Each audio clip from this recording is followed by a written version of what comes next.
At the tender age of 7, Nneoma's life was forever changed. She lost both her parents in a tragic accident, leaving her alone and vulnerable. With no other option, she was forced to move in with her aunt, who had reluctantly agreed to take her in. But instead of finding solace and comfort, Nneoma was met with cruelty and abuse. Her aunt treated her like a servant, forcing her to do endless chores and punishing her severely for the slightest mistake. Nneoma was constantly belittled and made to feel worthless. As the years passed, Nneoma's life became increasingly unbearable. She was just 9 years old when she decided she couldn't take it anymore. With a heavy heart, she packed what little she had and ran away from her aunt's house. The streets became her new home. Nneoma had to fight to survive, scavenging for food and finding shelter in abandoned buildings. But the streets were cruel, and she was constantly exposed to danger. She faced many forms of abuse, from physical to emotional, and was forced to grow up too quickly. Years passed, and Nneoma became accustomed to her life on the streets. But deep down,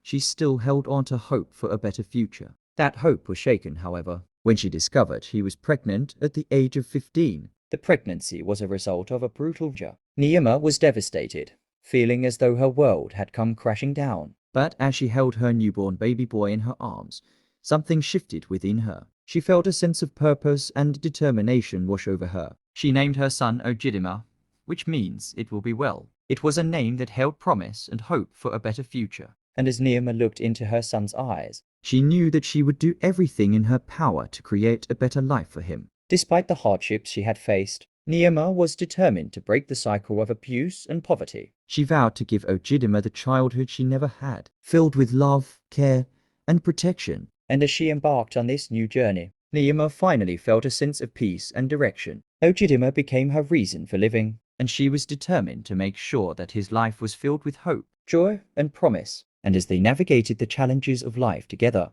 Nneoma knew that everything would indeed be well. As Nneoma waved goodbye to Ojidima on his first day of secondary school, she couldn't help but feel a sense of pride and accomplishment. Her son's academic excellence had earned him a prestigious scholarship, and she knew that this was just the beginning of his journey to greatness. Meanwhile, Nneoma's sewing shop, Stitches of Hope, was thriving. She had worked tirelessly to build a loyal customer base, and her unique designs had become a staple in the community. One day, a white woman named Mrs. Jenkins walked into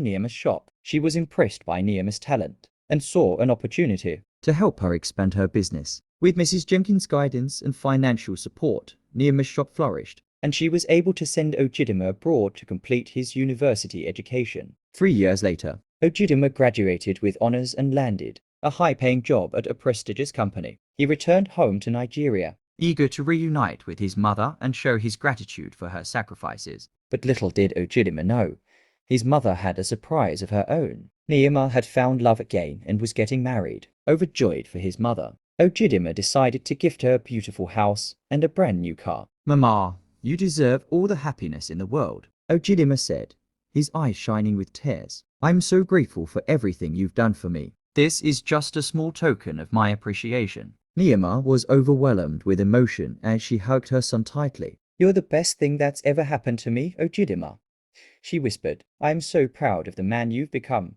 And so, Nneoma and Ojidima celebrated their new beginnings together, surrounded by love, laughter, and a bright future.